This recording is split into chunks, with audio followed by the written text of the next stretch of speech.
Hey guys, welcome back to Lamelli Armory. Today I'm going to be doing an unboxing and review of the Panzer AR57 ULT. Hope you all had a very Merry Christmas and were able to snag some deals just like I did here. So let's take a look inside this AR57 box.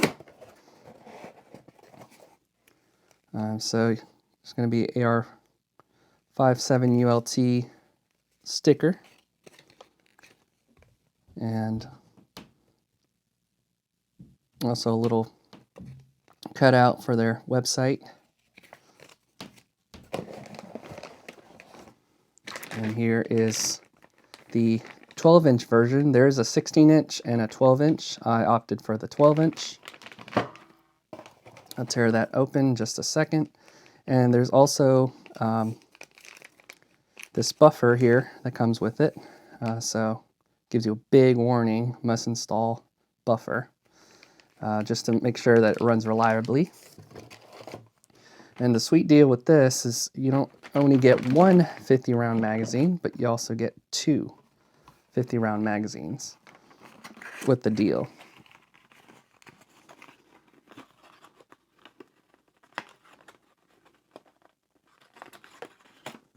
All right.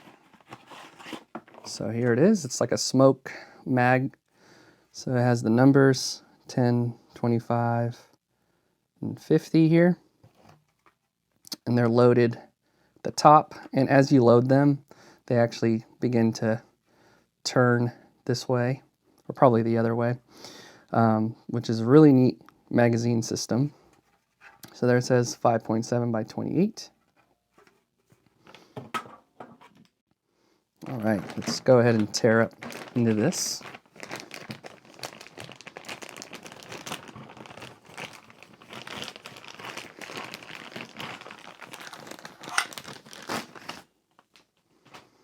All right, guys, so here is the Panzer AR57 12-inch. Super nice looking. It has the bolt assembly here. So you notice in most ARs, the charging handle's out here, but in this case, the charging handle's on the side. And then it comes with another 50-round magazine. So with this deal, you get two 50-round magazines. Looking here at the rear, you see the AR57 logo, 5.7x28. And this will mount onto an AR-15 lower. You have a little bit of Picatinny rail space up on top. So I wouldn't recommend putting like a long scope or anything, since this has to pop up, maybe like a red dot. Might be able to fit a magnifier. I'll have to play with that a little bit. And this is going to be the mag release. So just like that. And the way you load it is actually up front. And then you can either press the mag release to push this down to lock that in place, or you can just give it a snug little push, just like that. I'm sure over time it'll break in, be a little easier to do reloads. But this is what it looks like without the magazine. So here's the 12-inch lightweight barrel. Looks like it has a little muzzle brake up on top or on the front. And you do have a little bit of Picatinny rail space up on here for your iron sights. And then down here for if you wanted to put a light or laser or even a grip. But you also have the option of using the M-lock slots right there. So you have M-lock slots here, right here, on the sides, of course all the way around on the bottom. So lots of M-lock space to put in whatever you want to do. There it is. There's from this side. Looks super cool. Here's the right side, AR57. Looks like the charging handle has this little spring. And here's the internals. You can see there's the barrel. It's where the rounds would be fed through.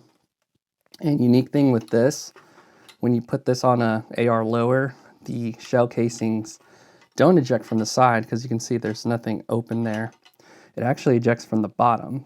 So I'm going to demonstrate putting this on a lower here in just a second. All right, guys, so I'm actually going to end up installing it on my Franklin Armory lower. So this has the binary trigger on here. So you got safe, single, and then binary. I just removed the buffer spring and the buffer. So it says to use the one provided. So I'm just going to remove this one here. And what I can tell is that the one they provided is shorter, but also maybe weirdly looks a little thicker than the one that came on the Franklin Armory. This is very easy to do. Just place that in there, then feed it through. Do this off camera.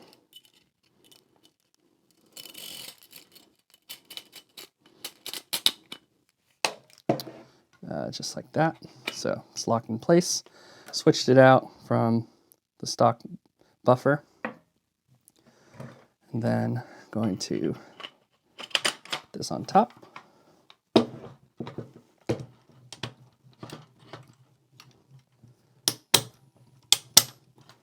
lock it in place. And there we go. Looks super cool, guys. So again, as I mentioned before, there isn't an extractor on the right side, just like a typical AR would have, upper. So instead, the round shell casings are going to go down through the magwell.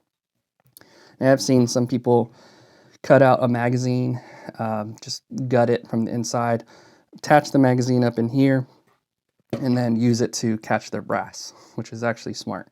I don't think I'm going to plan on doing that, maybe later, but definitely want to try this out, and we'll go ahead and take a look at that range footage.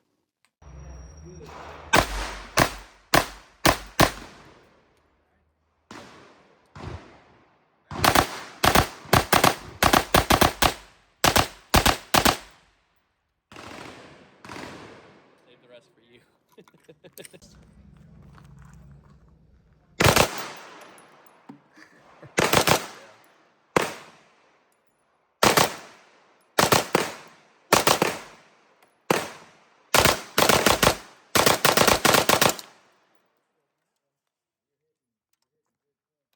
Alright guys, just going to show you a quick preview of how these magazines are loaded.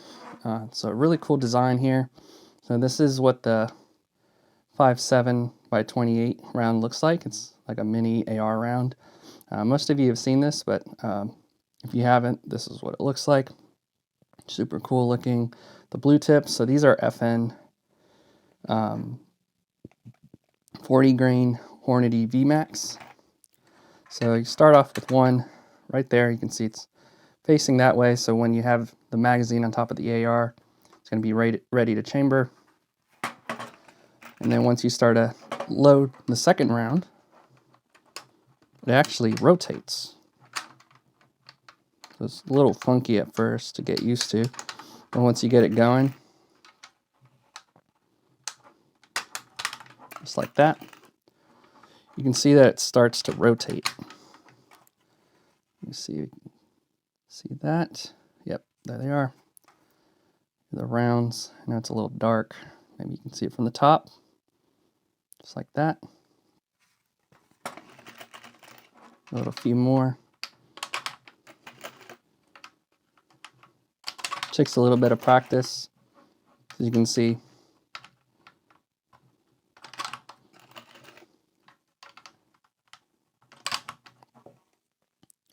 There you go. They start sitting on top of each other. Super neat. All right, you guys, and here I have it right at 25 rounds. So that's what it looks like from the side, from the bottom. Here's on the top.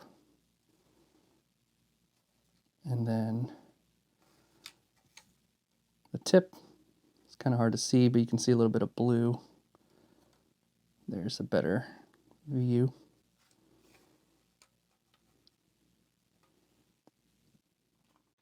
Alright guys, so that was the Panzer AR57 ULT. I hope you enjoyed this video. If you have any comments or questions, please feel free to leave those down below. And we'll see you guys on the next one.